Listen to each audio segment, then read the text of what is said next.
You're nothing but a complete failure, and you'll never amount to anything." My father's voice boomed across the dining room, his face twisted with disgust as he pointed his finger at me. I sat there at our family dinner table in Sacramento, my hands trembling as I tried to process what had just happened. All I had done was mention that I was doing well with my work, but apparently that was enough to set him off. "My name is Chloe Reyes. I'm 27 years old, and for as long as I can remember, I've been the disappointment of my family.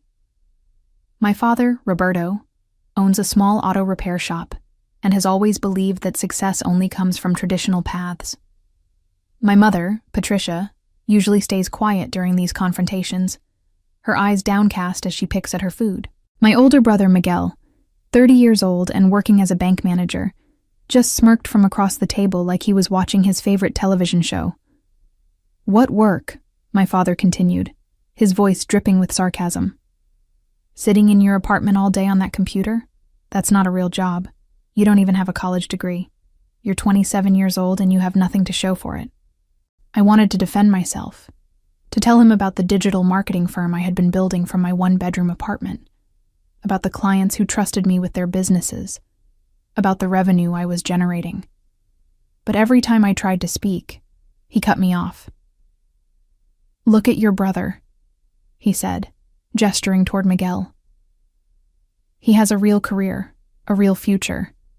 He went to college, got his degree, and now he's somebody. You're just wasting your life." Miguel leaned back in his chair, clearly enjoying the show. "Come on, Dad. Be realistic. She'll be lucky if she can land a job at a fast food restaurant. At least then she'd have some structure in her life." The words hit me like a physical blow. I felt my cheeks burning with humiliation as I stared down at my untouched plate of chicken and rice. My mother finally looked up, but instead of defending me, she just shook her head sadly. "Chloe, maybe it's time you considered getting a real job," she said softly. "Something stable. Your father and I won't be around forever to help you." I couldn't take it anymore. The weight of their judgment, their complete dismissal of everything I had worked for, was crushing me. What they didn't know was that just 3 days ago, I had signed my third major client, a manufacturing company that was paying me $15,000 a month to handle their digital presence. But sitting there, surrounded by their contempt, I felt like maybe they were right. Maybe I was just fooling myself. Growing up in the Reyes household meant constantly being compared to Miguel. He was the golden child who could do no wrong, while I was the problem child who couldn't do anything right. When Miguel graduated high school with honors, my parents threw him a party with all our relatives. When I graduated with decent grades but decided not to go to college immediately, they barely acknowledged it. "College isn't for everyone," I had tried to explain back then. "I want to learn about business and marketing on my own terms." My father had laughed bitterly. "Business, marketing, you can't even keep your room clean. How are you going to run a business?" That conversation happened 9 years ago, but the sting of his words never faded. Instead of letting it destroy me, I used it as fuel. I spent hours every day teaching myself everything I could about digital marketing, social media management, and business development. I started small, helping local businesses in Sacramento create their online presence for $50 here and there. My first real breakthrough came 18 months ago when I landed a contract with a small restaurant chain. They were struggling to attract customers, and I developed a comprehensive social media strategy that increased their revenue by 40% in 6 months.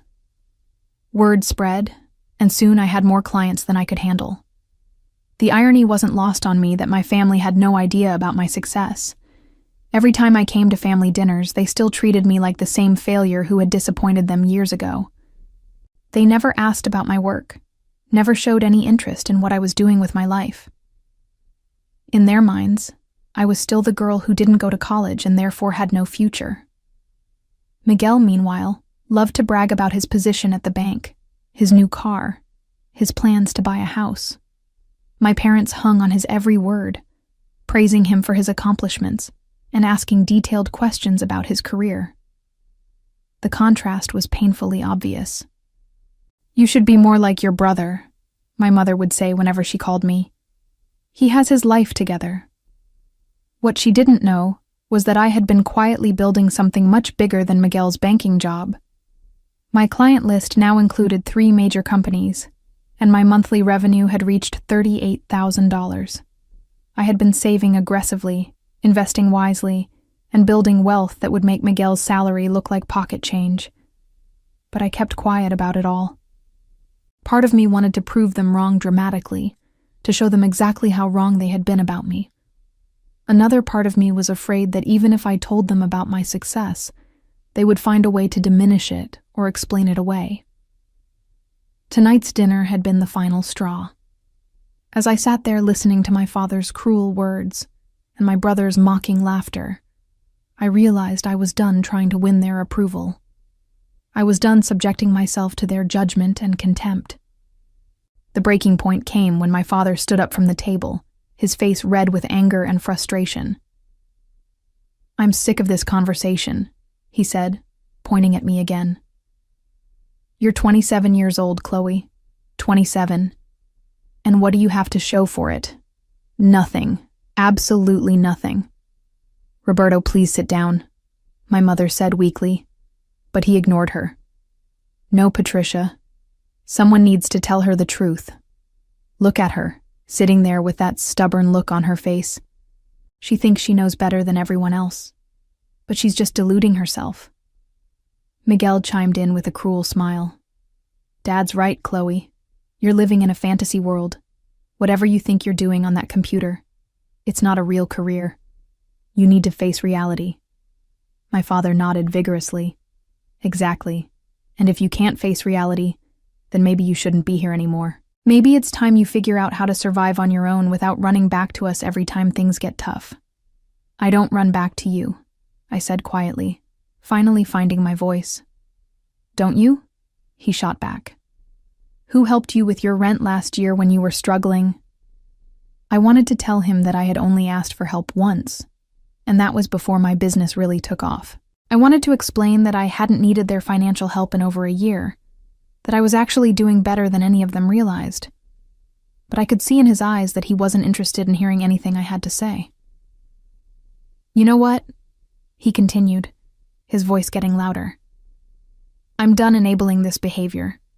If you want to keep living in your little dream world, you can do it somewhere else. Maybe when you're out there in the real world, struggling to pay your bills with your fake internet job, you'll finally understand what the rest of us have been trying to tell you." The silence that followed was deafening. My mother looked like she wanted to say something, but she remained silent. Miguel was practically grinning, clearly enjoying watching me get torn down. I slowly stood up from the table, my legs feeling shaky but my resolve growing stronger with each passing second. "You're right, Dad," I said calmly. "Maybe it is time for me to move on." He looked surprised by my calm response, probably expecting me to break down or argue with him. "Good," he said, though he sounded less confident now. "Maybe this will finally teach you some responsibility." I walked toward the door, grabbing my purse from the side table. As I reached for the handle, I turned back to look at my family one last time. My father was still standing, his arms crossed defensively. Miguel was watching with curious interest. My mother was staring at her hands. "Goodbye," I said simply, and walked out into the cool Sacramento evening, knowing that everything was about to change. I sat in my car outside my parents' house for several minutes, my hands gripping the steering wheel as I tried to process what had just happened.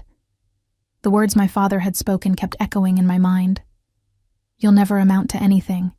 For years I had absorbed that kind of verbal abuse, always hoping that someday they would see my worth, that someday they would be proud of me. But tonight was different. Tonight I realized that their approval was never coming, no matter what I accomplished. They had made up their minds about me years ago, and nothing I did would change their perception. The weight of that realization should have crushed me, but instead, it felt liberating. I pulled out my phone and opened my banking app, staring at the numbers that my family had no idea existed. My business checking account showed a balance of $247,000. My savings account held another $193,000. My investment portfolio, which I had been carefully building for the past 2 years, was worth over $400,000. In total, I was worth just over $840,000. Not quite the million I was working toward, but more money than my father would see in several years of running his auto shop. More money than Miguel would accumulate in a decade of his banking job. I started the engine and drove back to my apartment, my mind racing with possibilities. For months, I had been considering expanding my business, maybe even relocating somewhere more inspiring than Sacramento. I had been looking at properties in Lake Tahoe, dreaming of having an office with a view of the mountains and the water. When I got home, I immediately opened my laptop and began researching. Within an hour, I had found exactly what I was looking for: a beautiful lakefront cabin in South Lake Tahoe, available for immediate occupancy. The rent was $3,500 a month, which would have been impossible for the old Chloe, the one my family thought was a failure. But for the new Chloe, the successful entrepreneur they refused to acknowledge, it was completely affordable. I filled out the application that night, providing my business financial statements and bank records. The property manager called me the next morning, clearly impressed by my financial situation. "Miss Reyes, I have to say, your application is one of the strongest we've received," she said. "When would you like to move in?" "As soon as possible," I replied without hesitation. "We can have the lease ready for signing this afternoon if you'd like to drive up and see the property." I looked around my cramped apartment, thinking about the scene at my parents' house the night before. "I'll be there in 3 hours." The drive to Lake Tahoe gave me time to think about what I was doing. I was essentially cutting ties with my family, at least for now. I was moving 2 hours away from everything I had known, starting fresh in a place where no one knew my history or had any preconceived notions about my worth. When I arrived at the cabin, I fell in love immediately. It was everything I had imagined and more: floor-to-ceiling windows overlooking the lake, a spacious home office with mountain views, and enough privacy to focus entirely on growing my business. The property manager, a friendly woman named Janet, showed me around with obvious pride. "The previous tenant was a tech executive from San Francisco," she explained. "He used it as a retreat for creative thinking and strategic planning." I signed the lease that afternoon, writing a check for the first month's rent and security deposit without blinking. As I handed over $7,000 like it was nothing, I thought about how my family would react if they knew what I was doing. They probably thought I was going home to cry into my pillow, defeated and broken by their harsh words. Instead, I was upgrading my entire life. Moving day came exactly 1 week after the disastrous family dinner. I had hired professional movers to pack and transport everything from my Sacramento apartment to the Lake Tahoe cabin. As I watched them load my furniture and belongings into the truck, I felt a sense of excitement I hadn't experienced in years. My phone rang several times during the move. The first call was from my mother. "Chloe, honey, where are you? I stopped by your apartment and there are moving trucks outside." I almost answered, but then I remembered my father's words. "Maybe it's time you figure out how to survive on your own." Well, that's exactly what I was doing. The second call was from Miguel. I let that one go to voicemail too. When I listened to it later, his message was typically condescending. "Hey sis, Mom said you're moving somewhere. Don't do anything crazy, okay? You know you can always come back home when this little rebellion phase is over." Little rebellion phase. The words made me laugh out loud. The drive from Sacramento to South Lake Tahoe took just over 2 hours, and with each mile, I felt lighter and more confident about my decision. When I finally pulled into the driveway of my new home, I sat in my car for a moment, taking in the breathtaking view of the lake surrounded by snow-capped mountains. The movers arrived shortly after me, and by evening, I was settled into my new space. I set up my home office immediately, positioning my desk so I could look out at the lake while I worked. The contrast between this peaceful, inspiring environment and my cramped Sacramento apartment was remarkable. That first night, I opened a bottle of wine and stood on the deck, breathing in the crisp mountain air. I pulled out my phone and finally decided to send one text message to my mother. "I'm safe and happy. I'll call you when I'm ready."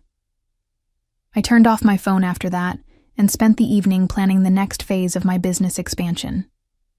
I had been considering hiring additional contractors to help manage my growing client base, and now, with my new setup, I felt ready to take that step. Over the next 3 weeks, I threw myself into work with renewed energy and focus. The peaceful environment and stunning views seemed to unlock a new level of creativity and strategic thinking. I landed 2 new major clients, including a technology company based in Silicon Valley that was paying me $25,000 a month for comprehensive digital marketing services. My revenue had now reached $63,000 monthly, and I was projecting to cross the $1 million net worth mark within 6 months. The success felt even sweeter because I was achieving it entirely on my own terms, without my family's support or approval. I had been at the cabin for almost a month when I received an unexpected visitor. I was working in my office on a Tuesday morning when I heard a car pulling into my driveway. I looked out the window and was shocked to see Miguel's silver sedan. My heart started racing as I watched him get out of the car and look around with obvious confusion and amazement. He was clearly surprised by the quality and location of my new home. I could see him taking in the lakefront setting, the expensive-looking cabin, the peaceful surroundings that screamed success and affluence. He walked up to the front door and knocked. I took a deep breath, smoothed my hair, and went to answer it, knowing that this conversation was going to change everything between us. I opened the door to find Miguel standing there with an expression I had never seen before. A mixture of confusion, desperation, and barely concealed panic.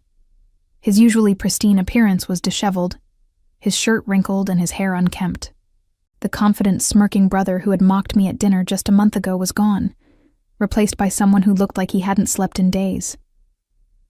"Chloe," he said, his voice much quieter than usual.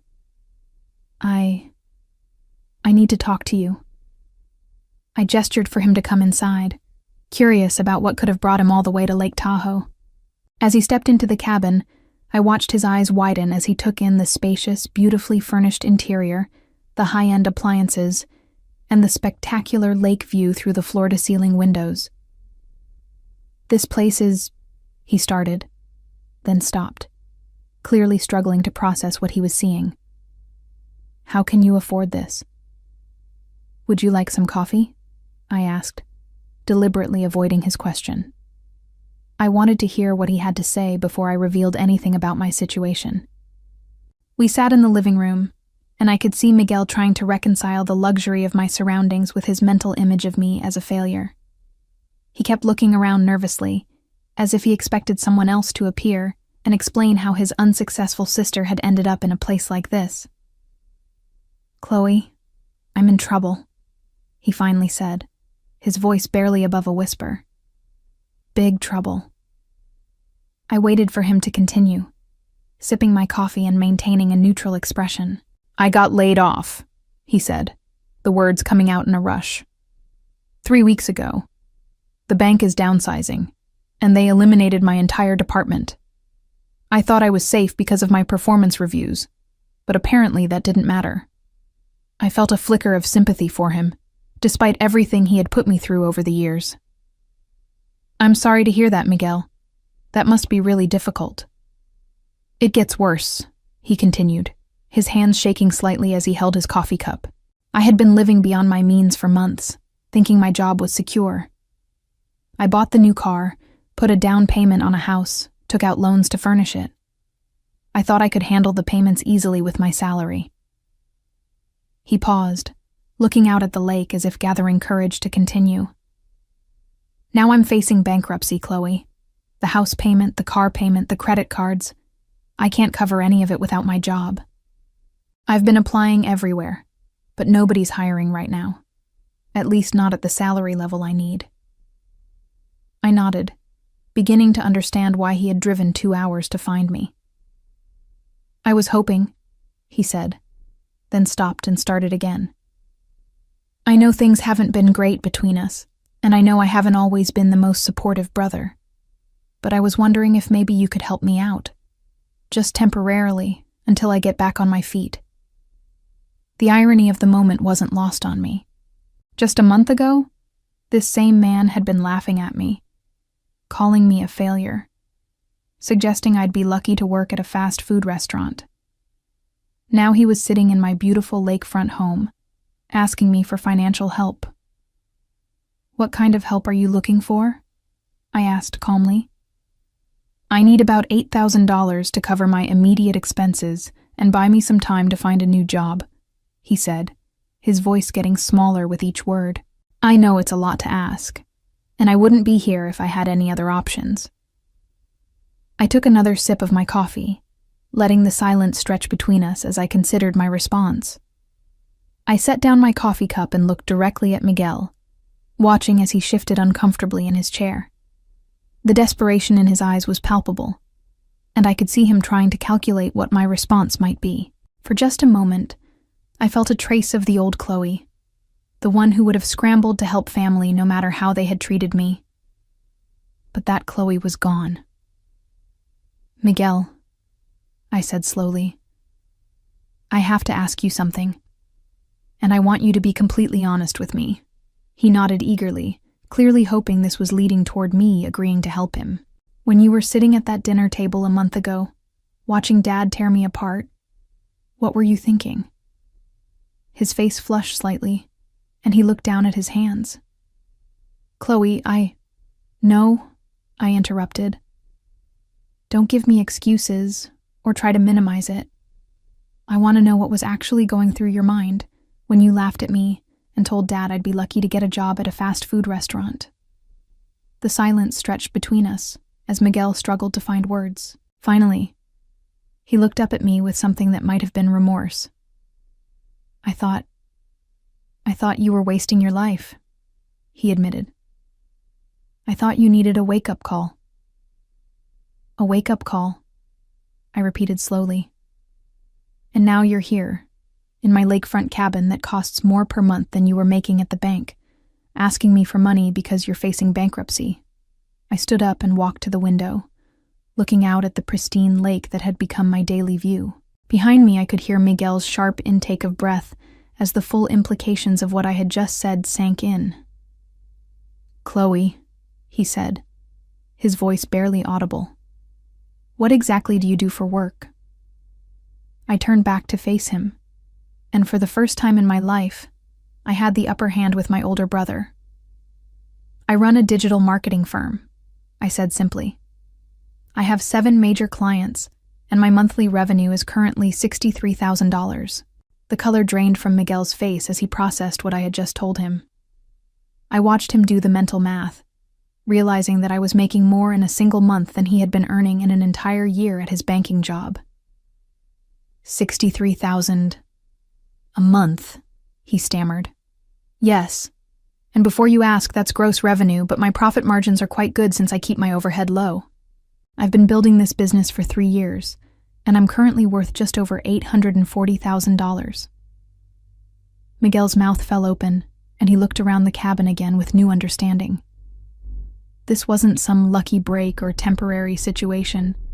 This was the result of years of hard work and success that he and our family had completely dismissed. But how? You don't have a college degree. You don't have any formal business training. I smiled at the irony of his question. Turns out, success doesn't always follow the traditional path that Dad and you were so convinced was the only way. Chloe, I had no idea. If I had known... You would have what? I interrupted. Been nicer to me? Supported me? Defended me when Dad was tearing me down? He fell silent, clearly realizing there was no good answer to that question. The truth is, Miguel, you and Dad made it very clear how you felt about me and my choices. You didn't believe in me when I had nothing to show for my efforts, so why should I trust you now that I'm successful?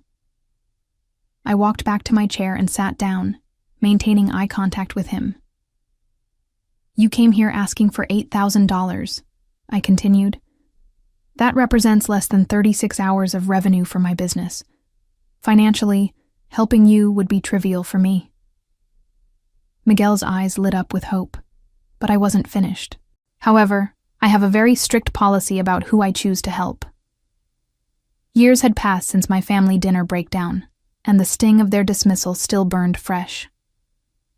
Miguel sat before me now, humbled and desperate, waiting for my decision. I reached for a glass of water from the side table and took a slow sip, letting the silence stretch between us. When I finally spoke, my voice was calm and measured. I'm sorry, Miguel, but I only invest in people who believed in me when it mattered. The words hit him like a physical blow. I watched as his face crumpled, the last shred of hope draining from his expression.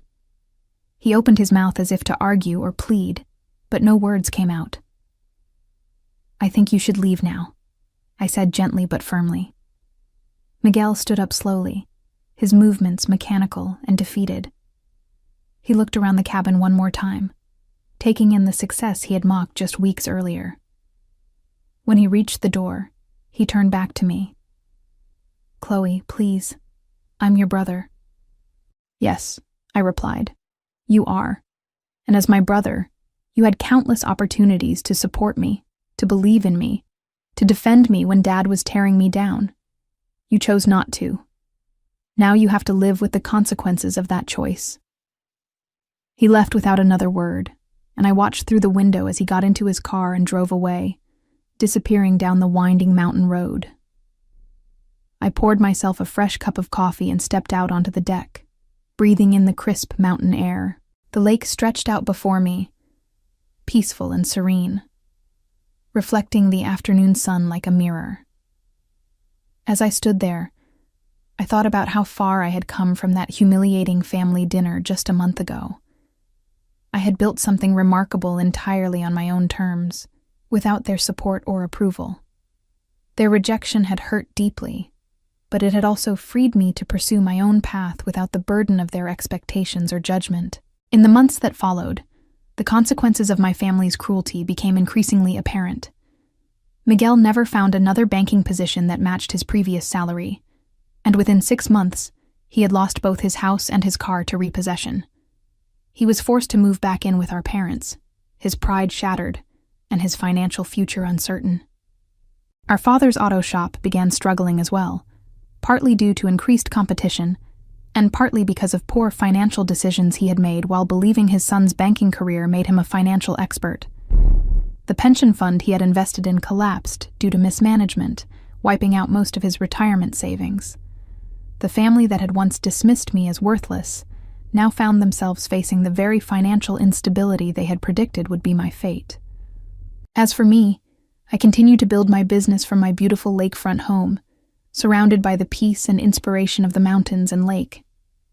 My client base has grown to 12 major companies, my monthly revenue has reached 6 figures, and I recently crossed the $2 million net worth milestone. Looking back on that painful dinner and the journey that followed, I realized that their cruelty had been the greatest gift they could have given me. It forced me to prove to myself just how much I was truly worth, and the revenge of my success tastes sweeter than any apology ever could.